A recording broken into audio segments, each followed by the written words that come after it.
السلام عليكم ورحمة الله وبركاته. بسم الله الرحمن الرحيم، والصلاة والسلام على أشرف الأنبياء والمرسلين، نبينا محمد عليه أفضل الصلاة وأتم التسليم. اللهم علمنا ما ينفعنا وانفعنا بما علمتنا وزدنا علما، إنك أنت العليم الحكيم. ما اختار الله عز وجل لنبيه بالاستزادة من شيء إلا كان في العلم. قال عز وجل: وقل رب زدني علما. ومفتاح العلم هو السؤال، ولا يحسن السؤال إلا لأهل العلم. قال عز وجل: فاسألوا أهل الذكر إن كنتم لا تعلمون. ويطيب لنا في برنامجكم فاسألوا أهل الذكر أن نتناول الأحكام الفقهية في هذا الشهر الفضيل، وسيكون بإذن عز وجل مع ضيفنا الدائم فضيلة الدكتور حسن سلمان. فمرحبا بك يا دكتور حسن، وكل عام وأنتم بخير. أهلا وسهلا ومرحب بالمشاهدين، ونسأل الله سبحانه وتعالى أن يتقبل الصيام والقيام من الصائمين والقائمين، وأن يوفق أمة الإسلام لما فيه الخير في هذا الشهر المبارك، وهو من الشهور الفاضلة. جزاكم الله خير. بارك الله فيكم يا دكتور. كما نذكر أعزائنا المشاهدين في قناة سلام الفضائية بأننا نستقبل أسئلتكم وفتاويكم المتعلقة بهذا الشهر الفضيل على حسابات التواصل الاجتماعي وعلى أرقام الواتس والتي تظهر تباعا على الشاشة طيلة مدة البرنامج. دكتور حسن، بارك الله فيكم. كما أن هذه الشعيرة هي شعيرة مشتركة مع الأمم السابقة، فيا حبذا لو تعطونا نبذة عن مشروعية الصيام وآدابه. بسم الله الرحمن الرحيم، الحمد لله رب العالمين، والصلاة والسلام على رسول الله الأمين وعلى آله وصحبه أجمعين. أما بعد، المشاهدون الأعزاء في كل مكان، السلام عليكم ورحمة الله وبركاته. ولا شك شهر رمضان هو من الشهور الفاضلة، من الأشهر التي جعلها الله سبحانه وتعالى محلا لإقامة أعظم شعيرة، وهي شعيرة الصيام التي هي أحد أركان الإسلام الخمس. وجعله الله سبحانه وتعالى كذلك هذا الشهر محلا ومكانا لتنزل كتاب الله سبحانه وتعالى، فشهر رمضان هو الشهر الذي ابتدأ فيه نزول القرآن، كما قال الله سبحانه وتعالى: شهر رمضان الذي أنزل فيه القرآن هدى للناس وبينات من الهدى والفرقان. فهذا الشهر بلا شك أنه من الأشهر التي يتسابق إليها الناس، والله سبحانه وتعالى كما ذكر في كتابه شعيرة الصوم أو فريضة الصوم بأنها من الفرائض التي سبق للمؤمنين في الرسالات السابقة، سبقت هذه الأمة. يقول الله سبحانه وتعالى: يا أيها الذين آمنوا كتب عليكم الصيام كما كتب على الذين من قبلكم لعلكم تتقون. فهذه الآية فيها دلالة على أن المخاطب بالصيام هو أهل الإيمان، وكذلك فيها دلالة على أن هذا الصيام كتب على أمم سابقة من قبلنا، بغض النظر عن تفاصيل وكيفية هذا الصيام، لكن أصل الصيام مفروض على أمم سابقة، ومفروض كذلك على هذه الأمة المسلمة. وغاية هذا الأمر كما في الآية، غاية الصوم ليس هو أن يجوع الناس أو أن يعطش الناس أو أن يمتنع الناس عن العلاقات الزوجية فيما بينهم، فهذه نعم أحكام تترتب على الصيام، ولن يكون الإنسان صائما إلا إذا امتنع عن الأكل والشرب والجماع. ولكن المقصود الأسمى في ذلك هو مصلحة هذا الإنسان أو إصلاح هذا الإنسان، لأن الله سبحانه وتعالى لما أراد لهذا الإنسان أن يكون مستخلفا في الأرض ومعمرا لها، فإن هنالك سبل تؤدي لأن يكون هذا الإنسان صالحا. ومن أهم هذه السبل التي تجعل الإنسان صالحا هو أن يكون متقيا، وتقوى الله سبحانه وتعالى هي الغاية العظمى التي على الإنسان أن يقصدها من خلال هذا الصيام. فليست القضية هو الامتناع عن الصيام، الامتناع عن الأكل والشرب، وإذا به الإنسان يضرب في الحرام ويبطش في الأرض بالإفساد، ولكن الغاية العظمى هو أن يكون متقيا لله.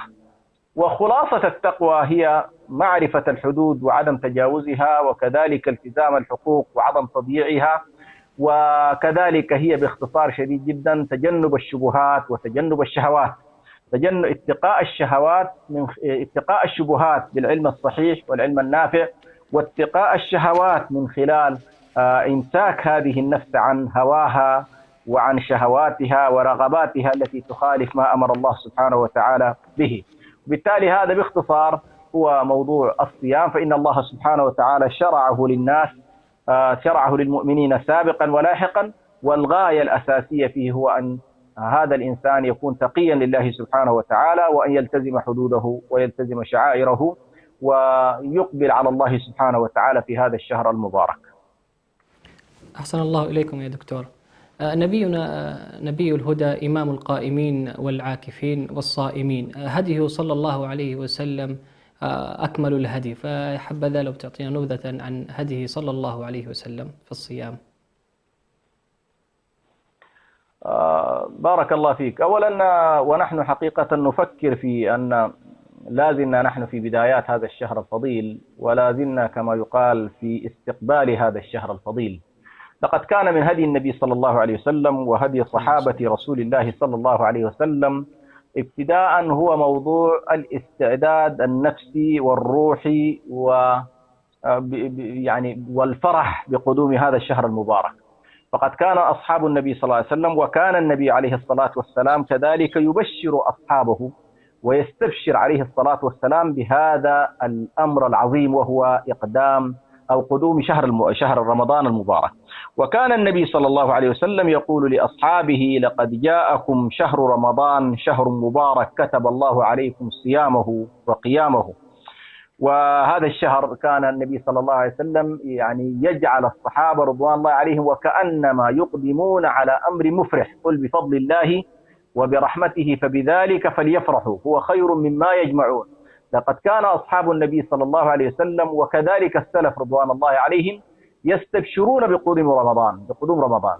هذا القدوم الاستبشار به دلالة على الفرح، ودلالة على أن الإنسان يقبل على عبادة عظيمة يحبها الله سبحانه وتعالى، والإنسان يفرح بما يحبه الله سبحانه وتعالى ويغضب بما يكرهه الله سبحانه وتعالى. فالفرح برمضان هو دلالة إيمانية، وكان النبي صلى الله عليه وسلم من أكثر الناس فرحا بقدوم شهر رمضان. الأمر الثاني أيضا كان من هديه عليه الصلاة والسلام وهدي صحابته رضوان الله عليهم هو أنهم يقبلون على هذا الشهر بتوبة صادقة، توبة صادقة من كل ما يمكن أن يعلق بالنفس. بطبيعة الحال النبي صلى الله عليه وسلم توبته توبة الخواص كما يقال، يعني توبة الخواص هي ليست من الذنوب، توبة الخواص ليست بأنهم يذنبون فيتوبون، ولكن توبتهم هم دائما يعني كلما أتوا عملا صالحا إلا وشعروا بالتقصير تجاه هذا العمل فيزدادون رغبة فيما عند الله ويزدادون سعيا. ولذلك النبي صلى الله عليه وسلم وأصحابه رضوان الله عليهم خاطبهم الله في سورة التوبة وهم في نهايات الإسلام، يعني خاطبهم بالتوبة. وهنا بطبيعة الحال كما يقول ابن القيم عليه رحمة الله هذه توبة الخواص وليست توبة أصحاب الذنوب. ولكن نحن عموما مطالبين الآن في زماننا هذا بتوبة العامة والخاصة. توبة العامة هو أن نتخلى من الذنوب، أن نتخلى من المعاصي، أن نجرد أنفسنا من كل ما كنا نفعله في خلال الأشهر السابقة، ونقبل على هذا الشهر المبارك بنفس طيبة وعهد مع الله سبحانه وتعالى أن نتوب إليه ونستغفره ونسترضيه ونكون يعني حريصين على أن يرضى الله تبارك وتعالى عن يا أيها الذين آمنوا توبوا إلى الله توبة نصوحة. فكان من هديه عليه الصلاة والسلام أنه يحرض الناس في هذا الشهر المبارك على التوبة، على الاستغفار، على التسامح، على العفو، على الإقبال على الله سبحانه وتعالى بنفس طيبة وروح تواقة إلى الله سبحانه وتعالى. وكذلك أيضا من هديه عليه الصلاة والسلام في هذا الشهر المبارك أنه كان يحث أصحابه رضوان الله عليهم على الصيام الأكمل وعلى القيام الأكمل، وذلك في قوله عليه الصلاة والسلام: من صام رمضان إيمانا واحتسابا غفر له ما تقدم من ذنبه، ومن قام رمضان إيمانا واحتسابا غفر له ما تقدم من ذنبه. وهنا نلاحظ أن الغفران أن الاحتساب والإيمان يعني بالأمرين، من صام رمضان غفر له ما تقدم من ذنبه، ومن قام رمضان غفر له، مع أن القيام مستحب وسنة، ولكن انظر ما رتبه الله سبحانه وتعالى في الشريعة على القيام. وكذلك أضاف النبي صلى الله عليه وسلم مسألة ثالثة، وهي من قام ليلة القدر إيمانا واحتسابا غفر له ما تقدم من ذنبه. وبالتالي هنا نلاحظ أن النبي صلى الله عليه وسلم يهيئ أصحابه لأمرين مهمين. الأمر الأول أن الإنسان يقدم على رمضان ليس لمتابعته للناس، وليس لأن الناس يقولون عنه يصوم أو لا يصوم، وليس لأن الأكثرية تصوم فهو يصوم معهم، لا، إيمانا، بمعنى أنه مقتنع بفرضية هذا الصوم، وأن الله كتبه علينا، وأن لفظة كتب هنا أحب أن أنبه عليها، كتب عليكم في القرآن الكريم تختلف عن فرض عليكم. يعني لاحظ هنا الله يقول كتب عليكم الصيام، كتب عليكم القتال، فالحاجات اللي فيها النفس البشرية تتعب بالأمر الذي تكلف به، القرآن يعبر عنه بقوله كتب أو كتب. فالصوم مكتوب علينا. لماذا؟ لأننا نخالف معهود شهواتنا، نخالف شهوة البطن، نخالف شهوة الفرج، نخالف نحب أن نأكل ومع ذلك نمتنع، نحب أن نشرب مع ذلك نمتنع، فتخالف الحاجة الغريزية في نفوسنا. وبالتالي الله يقول عن هذا النوع من التكاليف كتب عليكم. فالله سبحانه وتعالى علينا أولا أن نوقن بأن هذا الأمر مكتوب علينا، وأن الله سبحانه وتعالى ألزمنا بأن نؤمن به ابتداء بأنه فرض، بأنه مكتوب من الله، ثم نحتسب إيمانا واحتسابا. الاحتساب هو أن الإنسان يطلب أجره من الله سبحانه وتعالى، ويطلب ثواب ما يعمل من الله سبحانه وتعالى، لا يرجو ممدحة ولا يرجو ثناء ولا يرجو بأن يقال أنه صائم، لا، إنما يرجو ثوابه من الله سبحانه وتعالى. وهنا نلاحظ قول النبي صلى الله عليه وسلم في الحديث القدسي أن الله عز وجل يقول الصوم لي وأنا أجزي به، الصوم لي وأنا أجزي به. ولا نكاد نجد في الأجور من خبأ الله سبحانه وتعالى فيه الأجر مثل الصيام. الصيام خبأ الله سبحانه وتعالى أجره، وقال لأن الصوم له، لأن سبحان الله لا أحد يراقبه، فأنت في كل حركتك وسكناتك. يعني الإنسان في الصلاة يمكن أنه والله يحضر الصلوات أو لا يحضر، لكن في الصوم والله لا أحد يعرف أنت تشرب أو لا تشرب، تأكل أو لا تأكل، فهذه كلها أنت تفعلها لله سبحانه وتعالى. وبالتالي فالصوم لله سبحانه وتعالى. أيضا الصوم هو من باب الصبر، كما أن الصلاة من باب الذكر فإن الصوم من باب الصبر. والله عز وجل يقول عن الصابرين إنما يوفى الصابرون أجرهم بغير حساب. فلأن الصوم هو من باب الصبر جعله الله سبحانه وتعالى مخبأ أجره يوم القيامة، ولا أحد. يعني الآن كل الحسنات هي عبارة عن يعني تضاعف إلى 10 حسنات إلى 700 ضعف إلى ما شاء الله، ولكن الصوم مخبأ أجره عند الله سبحانه وتعالى. ونسأل الله عز وجل أن يثقل به يوم القيامة موازيننا، وأن يجعله إن شاء الله مما يرجح كفة ميزاننا عند الله سبحانه وتعالى. أحسن الله إليكم يا دكتور. في هديه عليه الصلاة والسلام الغاية من الصيام في قوله لعلهم يتقون. هل الصوم يربي المسلم والمؤمن في شهر رمضان؟ حقيقة الصوم يعني من أعظم ما يكسر شهوات الإنسان. يعني الإنسان طغيانه، شروده، تمرده على الله، ابتعاده عن الله سبحانه وتعالى، طاعته للشيطان، كل ذلك في حقيقة الأمر لأن امتلاء الإنسان وتضخم ذاته من خلال البعد عن الله سبحانه وتعالى يحصل له هذا البعد عن الله عز وجل. الصوم يكسر الشهوات. إذا انكسر الشهوات الإنسان، وهنا أنا أضرب مثل حقيقة يعني كثير من الناس لا ينتبهون. مثلا المرض من الأشياء التي تكسر شهوة الإنسان وتجعله لا يرغب في شيء إلا فيما عند الله سبحانه وتعالى. ولهذا نلاحظ أن الله سبحانه وتعالى في بعض الأحاديث يشير إلى مسألة أن القلب المنكسر هو قلب المريض. القلب المنكسر هو قلب المريض. لماذا؟ لأن هذا الشخص انكسرت شهواته فلا يرغب إلا فيما عند الله سبحانه وتعالى.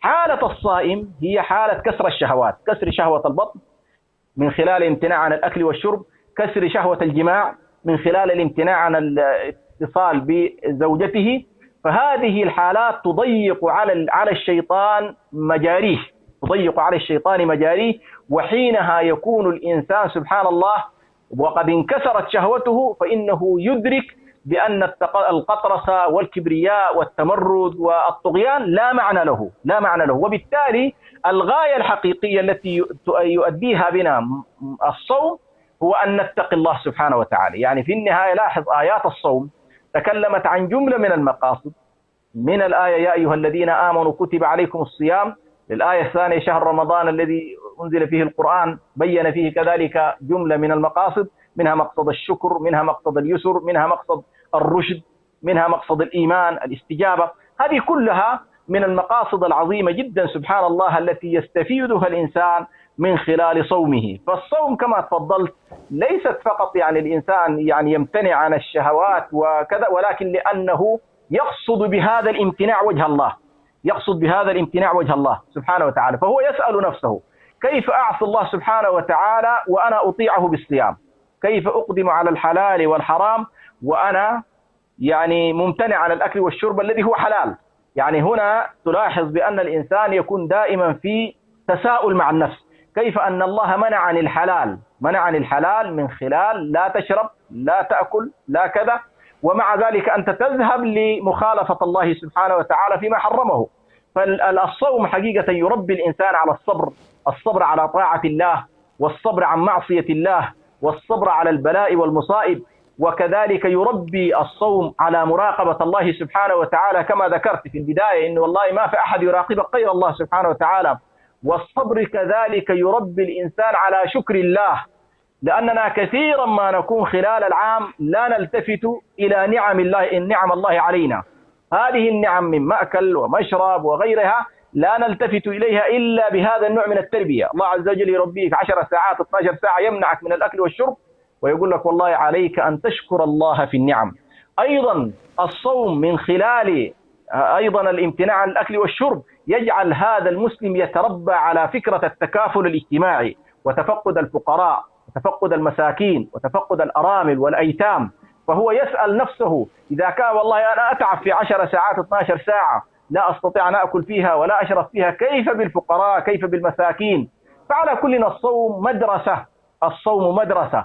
وكذلك أشار بعض العلماء إلى أن الصوم من فوائده أنه أعظم مدرسة لتعليم الحرية، تعليم الإنسان كيف يكون حرا، بمعنى الاستعلاء على الشهوات رغبة، والاستعلاء على الشهوات والشبهات رغبة، والتحرر من كل رغبات النفس، والدخول تحت أوامر الله سبحانه وتعالى، وبالتالي لا يرهبه ولا يرغب ولا يرهب إلا فيما عند الله سبحانه وتعالى. فهذه على كلنا الصوم مدرسة واسعة، مدرسة واسعة جدا لمن أراد أن يجعل هذا الصوم يعني مفيدا وموصلا إلى مراد الله وإلى مقصوده.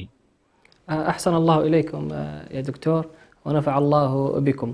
لعلنا نستطرد في الدقائق القادمة بإذن الله عز وجل عن بعض الفتاوى المتعلقة بهذا الشهر الفضيل، ونبدأ بأول مسألة وهي مسألة تبييت النية لإرادة الصوم. هل تكفي نية واحدة وتجزى عن الشهر كامل أو كل يوم بنية؟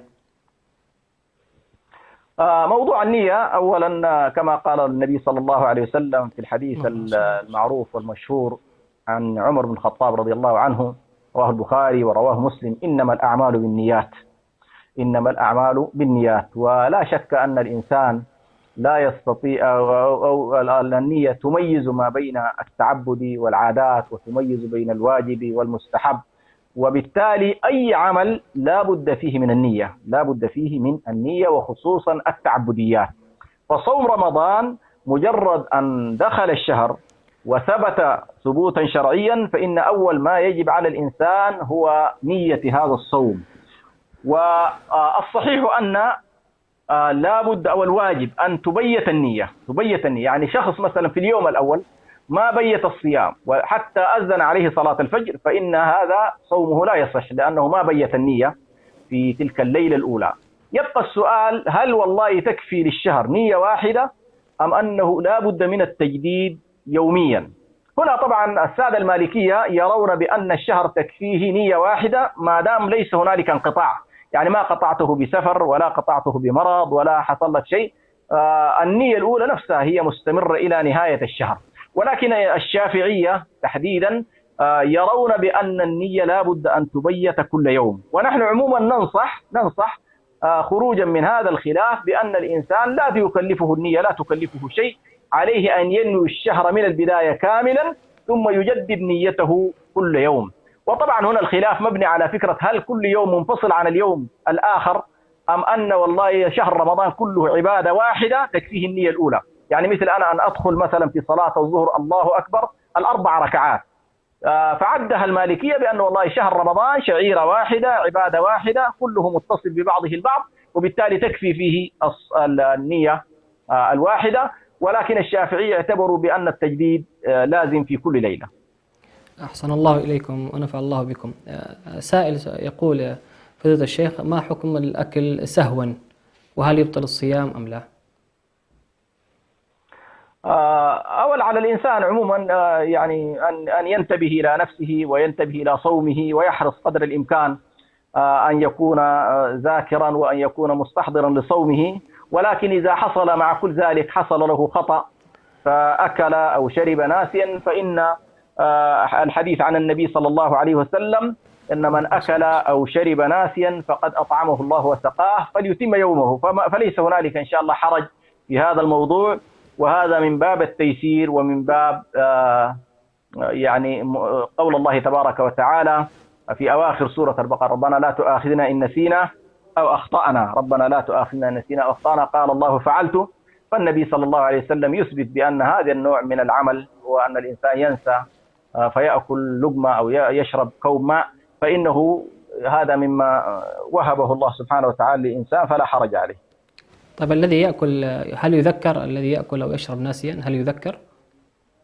نعم يذكر من باب الأمر بالمعروف والنهي عن المنكر، يذكر إن شاء الله. يعني من رآه مثلا رأى أمامه شخص يأكل ويشرب فيقول له: يا أخي أنت الدنيا رمضان، إلا أن يثبت له أنه مريض أو كذا، هذا قضية. لكن هذا مما يدخل في باب الأمر بالمعروف والنهي عن المنكر، يعني أن تذكره هذا من باب الأمر بالمعروف والنهي عن المنكر. أحسنتم بارك الله فيكم. طيب إذا كان يعني أذن لصلاة الفجر وما زال كأس الماء في يده، هل يكمل أم يتوقف؟ هذه كذلك من الأشياء التي وردت فيها الرخص، هذه من الأشياء التي وردت فيها الرخص عن النبي صلى الله عليه وسلم. ودائما نحن نتعامل مع كتاب الله سبحانه وتعالى مستصحبين معه بيان رسول الله صلى الله عليه وسلم. طبعا لو نظرنا إلى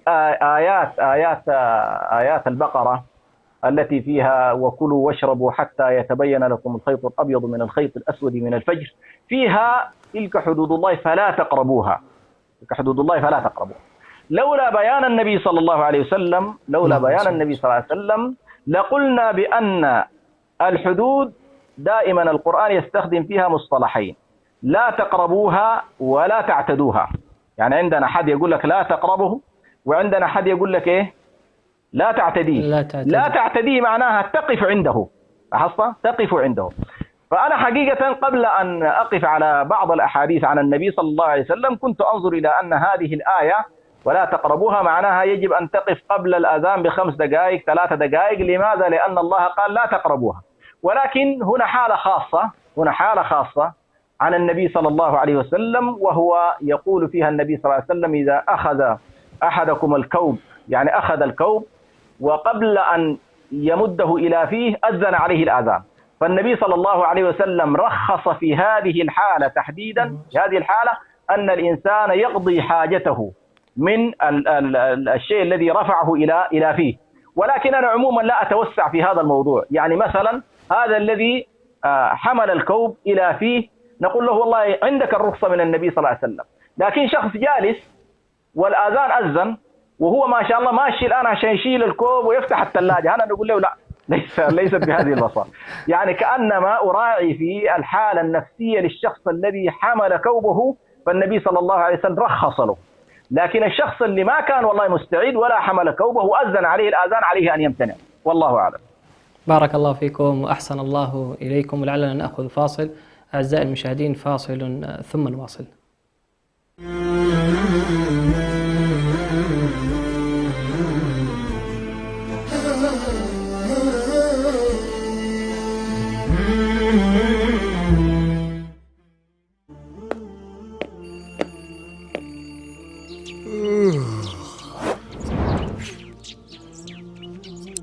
لا تدع الوقت يمر من بين يديك دون أن تحاسب نفسك يوميا. هل صليت في جماعة؟ هل ابتعدت عن اللغو؟ هل تصدقت على فقير أو مسكين؟ هل قرأت وردك اليومي من القرآن؟ إياك أن تكون ممن أدرك رمضان ولم يغفر له.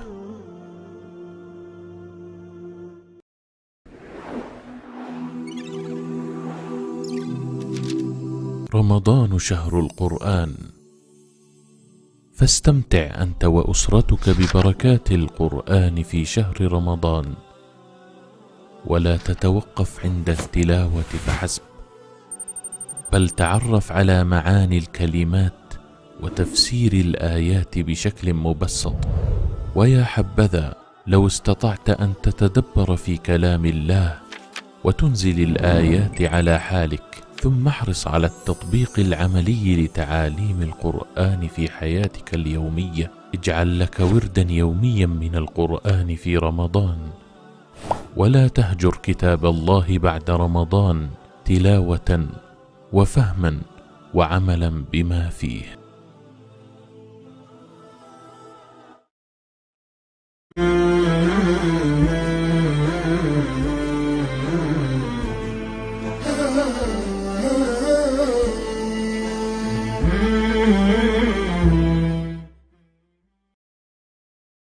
السلام عليكم ورحمة الله وبركاته. ها قد عدنا إليكم.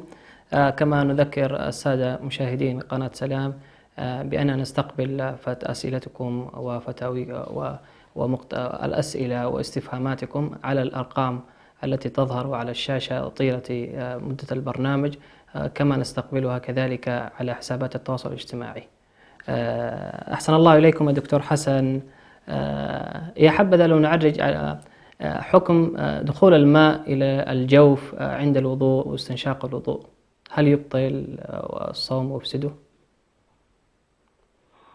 نعم، على كل الثابت فقها عن النبي صلى الله عليه وسلم أن الإنسان في غير رمضان عليه أن يبالغ في المضمضة ويبالغ في الاستنشاق، يبالغ في المضمضة ويبالغ في الاستنشاق. قال عليه الصلاة والسلام: إلا أن تكون صائما، إلا أن تكون صائما. فلو أن الشخص مثلا وهو دون أن يتعمد المبالغة ودون أن يتقصد إدخال الماء إلى جوفه، وهو في حالة التوسط مر عليه ماء سواء بأنفه أو بفمه، فإنه إن شاء الله هنا لا حرج عليه ويكون من الخطأ الذي يغتفر. لكن إذا كان الإنسان يبالغ في الصيام، يبالغ في المضمضة والاستنشاق في صيامه، فإن هذا الشخص يعني يؤثر ذلك على صومه وقد يلزمه القضاء. أحسن الله إليكم. من هذه الانطلاق من هذه الفتوى، حكم استنشاق البخور والعطورات هل تفسد الصوم؟ لا، العطور والبخور عموما لا يؤثر، ليست من المأكولات وليست من المشروبات التي تؤثر على الإنسان، ولكن الإنسان الأولى تركها. يعني الإنسان ما يحرص إنه والله يقضي النهار كله عطور ويقضيها بخور يعني، لكن يعني إذا مر عليه هكذا، دخل على البيت وكان البخور موجود، دخل على أو تعطر، فهذا ليس مما يؤكل ولا مما يشرب ولا مما يؤثر على صيام الإنسان. أحسن الله إليكم. حكم من غلبه القيء في نهار رمضان رغما عنه. من غلبه القيء لا حرج عليه، وهذا من الأشياء التي تخرج عن دائرة الاختيار، تخرج عن دائرة الاختيار إلا إذا كان الإنسان هو الذي تقيأ. إذا تقيأ بنفسه أدخل إصبعه مثلا أو غيرها متعمدا، يعني التقيؤ حصل من خلال التعمد، فهنا عليه القضاء، يبطل صومه. ولكن إذا غلبه القيء فلا حرج عليه إن شاء الله، لا حرج عليه. أحسن الله إليكم. هل معجون الأسنان يفطر الصائم به؟ وما حكم السواك؟ على كل موضوع المعجون، موضوع السواك السواك لا حرج فيه بطبيعة الحال، ثابت عن النبي صلى الله عليه وسلم أنه كان يستاك في رمضان وفي غير رمضان، ويستاك وهو صائم وهو غير صائم، وحتى ما يقال من أن الإنسان يترك السواك ما بعد الزوال، هذا كله ليس عليه دليل صريح وصحيح. فما في إشكال في موضوع السواك، ولكن يمدح طبعا الذين يقولون بأن الإنسان ما بعد الزوال، موضوع قول النبي صلى الله عليه وسلم: لخلوف فم الصائم أطيب عند الله من ريح المسك. فتبركا بهذا الريح الذي يفوح من فم الإنسان الصائم، بعضهم يرى والله ما بعد الزوال يترك الإنسان السواك. بالنسبة للمعجون نفس حكمه حكم الأراك، حكم المعجون حكم الأراك، ولكن على الإنسان أن يكون حريصا قدر المستطاع في أن لا يتسرب شيئا إلى جوفه، ألا يتسرب شيئا إلى جوفه. هذا هو الذي يعني مطلوب فيه التحوط ومطلوب فيه الحذر، ولكن الحكم واحد. أحسن الله إليكم. هذا سؤال من الأخ موسى محمد في الفيسبوك: ما حكم صوم رمضان للحامل أو المريض؟ على كل بالنسبة للمريض واضح، ليست فيه إشكال. من كان منكم مريضا أو على سفر فعدة من أيام أخر. وهنا نتكلم عن المريض طبعا نوعين. عندنا المريض الذي يرجى برؤه، بمعنى حالة مرضية طارئة جاءت عليه مثلا قبل رمضان بأيام، ويتوقع له الأطباء بأنه والله هذا سيتعافى، وهذا على كل عليه القضاء ما بعد رمضان، يقضي ما أخذ من أيام أو ما أفطر من أيام. هنالك نوع آخر من المرضى وهو المريض الذي لا يرجى برؤه، المريض الذي لا يرجى برؤه. وقضية لا يرجى برؤه هنا نتكلم عن الغالب طبعا، وإلا الأمور كلها بيد الله سبحانه وتعالى. لكن الأطباء يحكمون بأن هذا المرض مثلا مرض مستمر، كأمراض السكر مثلا، خاصة النوع الأول منها، فهذا مريض يقال عنه بأنه مرضا لا يرجى برؤه. كذلك أمراض السرطانات، هذه أيضا يقال عنها أمراض لا يرجى برؤه، وهكذا. فعلى كل نحن في موضوع المرض الذي لا يرجى برؤه فهذا عليه الفدية والإطعام، وليس عليه شيء آخر. بالنسبة للمريض الذي يرجى برؤه فهو عليه أن يقضي ما بعد رمضان. الضغط بالنسبة للحامل الضغط، مرض الضغط هل يدخل في أيوة، موضوع مرض الضغط على كل هذه الأمور يقدرها الطبيب. يعني يفترض الإنسان بالذات أصحاب الأمراض يفترض يراجع، خاصة مرض السكر النوع الثاني والضغط، هؤلاء الأولى أن يراجع الإنسان طبيبه ويسأله هل يستطيع أن يصوم أو لا يستطيع أن يصوم. وهنا يتحمل الطبيب الثقة المؤمن بالذات أن يقول كلاما ويلتزم به إن شاء الله المريض. وعموما هي كلها تندرج في الأمراض، فالإنسان أيضا يعني هو طبيب نفسه كما يقال، ليس فقط الطبيب فقط. يعني أنت أيضا تعرف تماما إن والله هذا المرض إذا صمت عليه فعلا يتعبك أو لا يتعبك. هذه برضو من الأشياء التي يعني لا بد أن نضعها في الحسبان. عموما ما أريد أن أقوله بأن المرض جعل الله سبحانه وتعالى له رخصة، فيمكن للإنسان أن يأخذ الرخصة عندما يكون مريضا، لا يقبل إشكال أو الخلاف حول أي نوع من المرض. هنا يدخل دور الأطباء، يدخل دور الشخص نفسه الذي يتقي الله سبحانه وتعالى في نفسه ويعرف أنه والله هل المرض يتعبه أو لا يتعبه. ونحن هنا لا نحمل الناس بطبيعة الحال على أن يهلكوا أنفسهم، لأن النفس البشرية معصومة، والله سبحانه وتعالى لا يريد بنا اليسر ولا يريد بنا العسر. المرأة الحامل كذلك يعني تسأل طبيبها، تسأل الطبيب، فإذا الطبيب نصح بأن هذه الفترة المرأة عليها أن لا تصوم لأنه يؤثر في جنينها أو يؤثر في صحتها، ويمكن أن تأخذ إن شاء الله بفتوى الطبيب أو بقول الطبيب، وتكون لها إن شاء الله جولة أخرى. أحسن الله إليكم وبارك فيكم. طب كذلك توجد بعض أنواع الحبوب لمرضى القلب عافانا الله وإياكم، ويضعونها تحت اللسان ويمصونها، هل هذه تفطر؟ على كل إذا كانت مما يدخل بالجوف فإنها من المفطرات. وبالتالي هذا النوع من الناس إذا كان والله ليس أمامه إلا أن يفعل هذا، فالأولى له أن يفطر ويقضي مرة أخرى أو أنه يفدي. نعم أحسن الله إليكم. كذلك تباعنا قطرة الأذن والقطرة التي توضع على الأنف. على كل موضوع القطرات الفتاوى عموما تتجه إلى أن فتوى الأذن، قطرة الأذن، قطرة الجيوب الأنفية، البخاخ اللي يحتاجها أصحاب الأزمات، هذه كلها لم تكن معدودة من خلال المجامع الفقهية وفتاواها، ليست من الأشياء المفطرة، فلا هي طعام ولا هي شراب، وبالتالي التيسير على المسلمين في هذا الجانب هو الأولى والأفضل بدل التعسير عليهم، بما أن القطرة لا أكل ولا شراب. بخاخ الربو يا دكتور هل يدخل في نعم. هذا؟ يدخل، نعم يدخل في ذلك. أي ما ولا حرج فيه. أيوة، ليس أكل ولا شراب. البخاخات، القطرة الأنفية، أصحاب الجيوب الأنفية، قطرة الأذن، هذا كله إن شاء الله ليس مما يفطر. أحسن الله إليكم. بالنسبة تفضل، في اتصال معنا. عليكم السلام ورحمة الله وبركاته. تفضل الشيخ. السلام عليكم ورحمة الله. عليكم السلام ورحمة الله وبركاته. عليكم السلام ورحمة الله وبركاته. الله يكرمك ويبارك فيك. الله يسلمك إن شاء الله. أنا عندي سؤالين لو تكرمت. تفضل الشيخ يسمعك. السؤال الأول، حكم من هو مصاب بكورونا ويذهب إلى صلاة الجماعة، هل يجوز له؟ هذا السؤال الأول. السؤال الثاني، حكم من فاتته صلاة المغرب وأدرك الجماعة في صلاة العشاء، كيف يصنع؟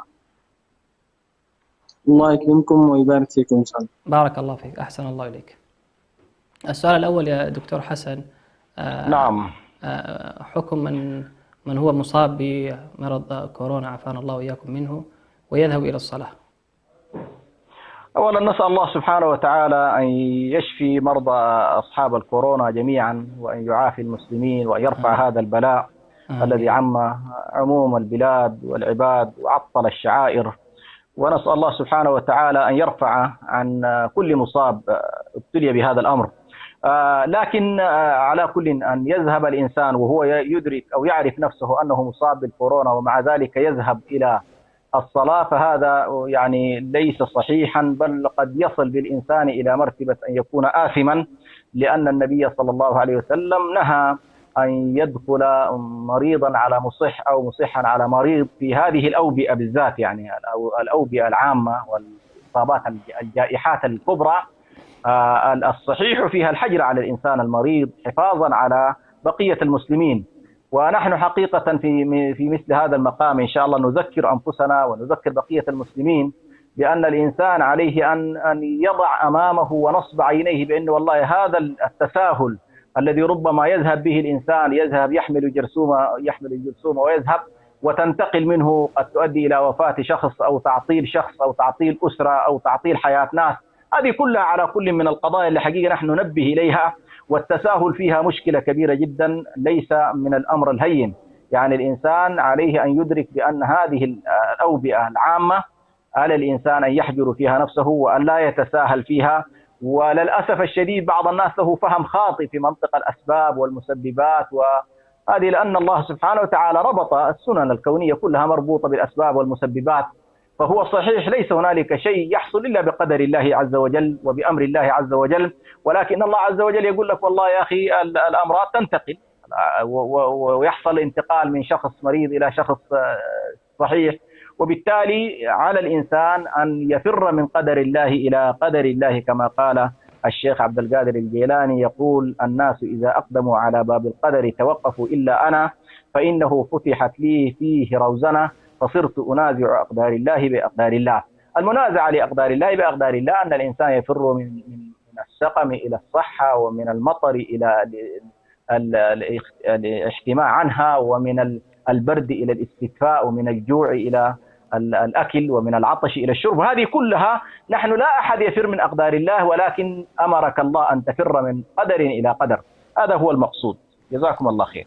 من فاتته صلاة المغرب ومن فاتته صلاة المغرب وأدرك الناس في صلاة العشاء وقت العشاء، على كل هنا طبعا يعني الإشكال سيواجه هذا الإنسان في أن الصلاة ليست متشابهة. نحن طبعا عندنا في المالكية اختلاف النيات لا تصح، يعني المالكية يرون أصلا لا يصلي شخص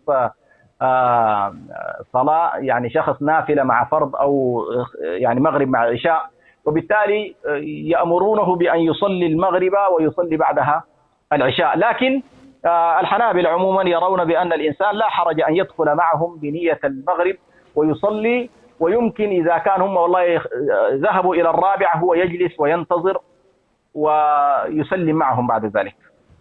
أحسن الله إليكم وبارك فيكم. هذا سؤال لأمهاتنا من أمهاتنا الله يعطيهم العافية الذين يقفون ويسهرون في الطبخ في رمضان. هل يجوز تذوق الطعام؟ طبعا يجوز، ما في حال إن شاء الله. طيب هل يؤثر يعني في الصيام؟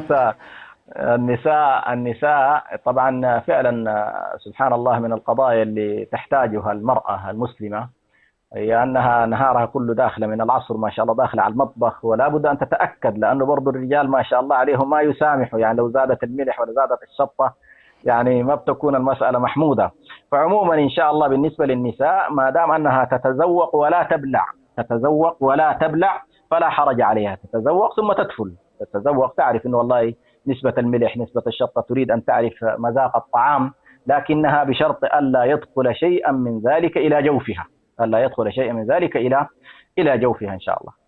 هل يا دكتور يعني هل هي مثابة على هذه يعني الخدمات التي تقدمها، يعني أجرها بعضهم يقول أن أجرها أفضل من القرآن الكريم، هل صحيح؟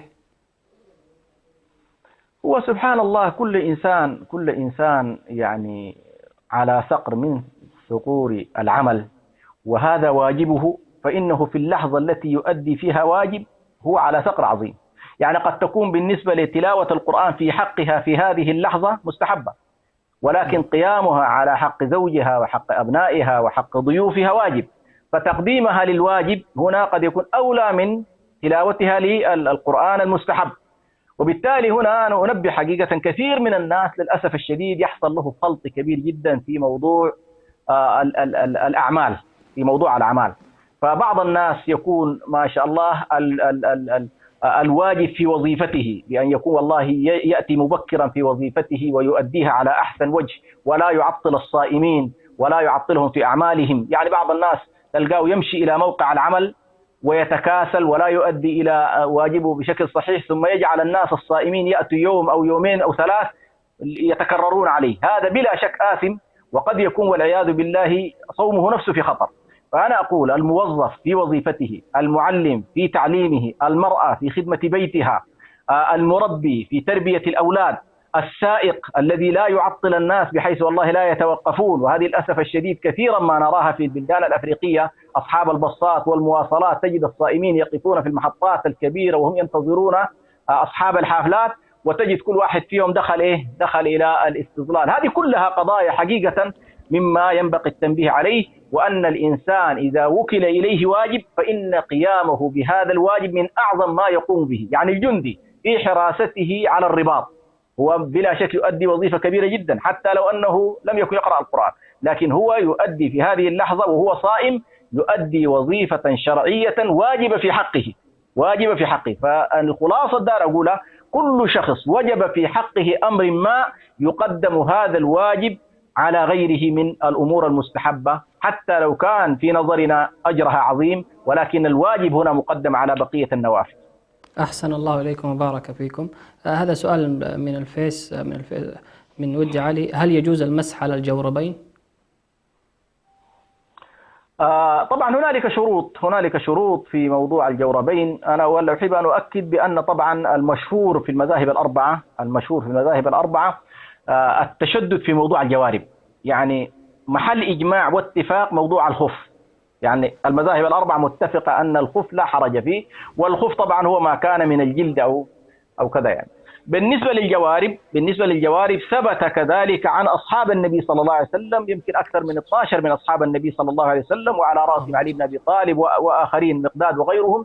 فإن هؤلاء الصحابة رضوان الله عليهم ثبت عنهم أنهم أيضا كانوا يمسحون على الجوارب. ويبدو والله أعلم الخلاف في المسألة على القراءة القرآنية، من يقرأ بالكسر ومن يقرأ بالفتح، واعتبار أن قراءة الكسر بالنسبة للجورب تعتبر يعني قياس على الخف أم لا تعتبر قياس على الخف، هذه المسألة على كل فيها خلاف، ولكن الذي نرجحه ونميل إليه أن الإنسان إذا لبس جوربه على طهارة فإنه يجوز له أن يمسح يوما وليلة، يعني 5 صلوات يمكن أن يمسح عليه. أحسن الله إليكم وبارك في علمكم. هذا سؤال: ما حكم الرجل البالغ القادر الذي لا يصوم وما عقوبته في الدنيا؟